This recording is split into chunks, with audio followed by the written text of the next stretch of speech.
Welcome to the Hive O'clock News. Coming to you live from downtown Los Angeles. The Hive O'Clock News. Produced by the King Bee of Hiveland.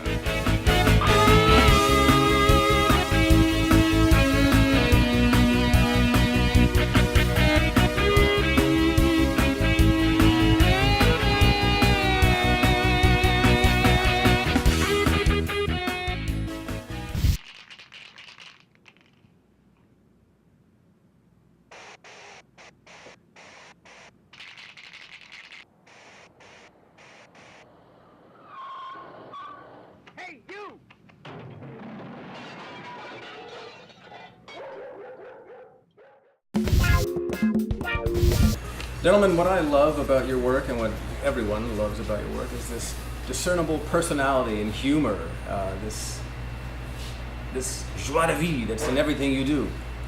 I gotta know, have you ever had a project, have you ever had to work with a client that was putting you in a box, so to speak, that just wanted to strip it of all that humor and just was almost killing the project before you could get it done? Have you ever had that kind of scenario? We won't name names, but no, of course. Again, the creative process, they hire you for what they tell you or you think that they want to hire you for. You realize they just want your skill sets to deliver what they want. They want you to be drones.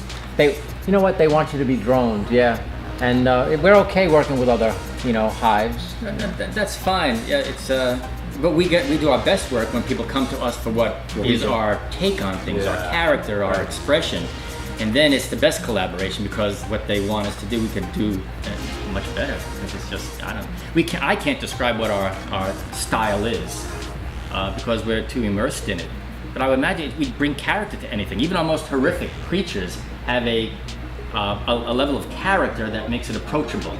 Yes. Than just a benign shark or some kind of alien with zero personality. Well, what's great is that we were told by others that they can recognize our stuff. And it's interesting, even though they didn't know we were involved, they say, these are my 3 favorite movies: Ernest Scared Stupid, Killer Clowns from Outer Space, and Critters. I didn't know you guys did them. But a lot of times producers, directors, they come to us to bring that element to their concept. Yeah. Occasionally it goes awry where we're just executing their ideas, and sometimes those aren't as rewarding, as much fun. Okay. But we always manage to sneak a little of our personality. Well, that's what they want too. Sometimes it's like they want a T-Rex. They want to make it really, absolutely realistic, undeniably real. And we do that, and they say, well, can you make them look meaner? And can you give them bigger teeth? So now they're talking about character. Sure. And that's what we do. We add character. So we'll make it meaner by giving it eyebrows that kind of go down. We'll give it sharper fangs.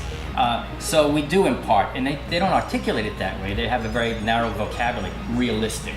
But they want something more than that, and that's what I think we bring to it. Yeah, and then when you work with Jon Favreau, I took him around the world with different character designs for some of the critters in Elf. And he brought me back and said, no, I don't want anything that realistic, that naturalistic. I want a funny little cartoon walrus pup and a funny little... Actually, he did some drawings. He did little things. Well, that's funny. He did a quickie little 2D sketch. Yeah. Very simple. Yeah. Charlie did like 50 variations of strong different characters, and we went right back to John. So we just did John's Can you give me drawing. this? Yeah. And it's exactly what he wanted. He was very articulate with what he wanted. And sometimes Funny journey. the input takes you to a higher level.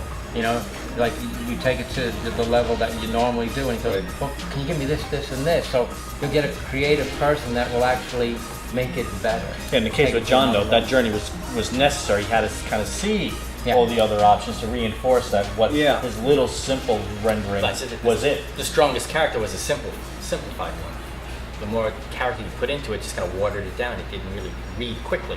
But he was very smart. So I mean, like anything, there are certain people that you can work really well with. It's like a dance. You have better dance partners than others. Yes.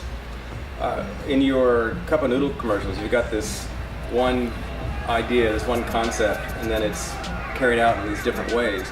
Were you given a lot of leeway to do those, or was that something that was more... Mr. Onuki! Toughest art director in Japan. Oh. Yeah, no, actually, that's fun. Those were very specific, Okay. they came to us for our execution. Okay. But the so their concept was already the comedic timing, the art direction, the design was incredibly specific. Yeah.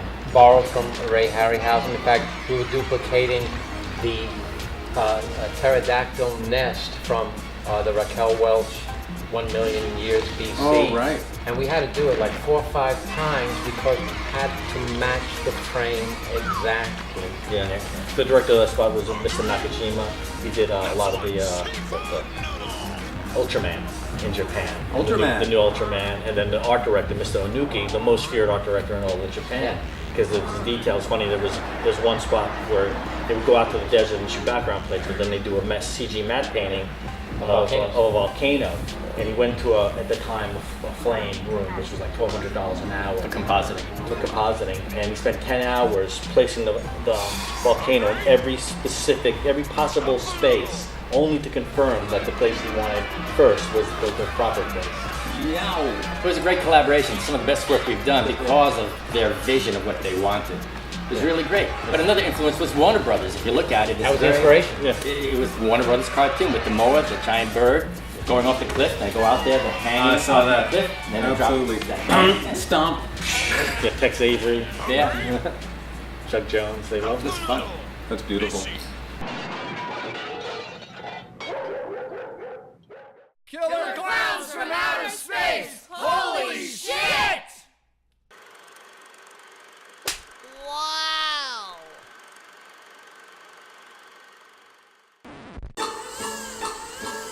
Buzz around, buzz around, buzz around, buzz around.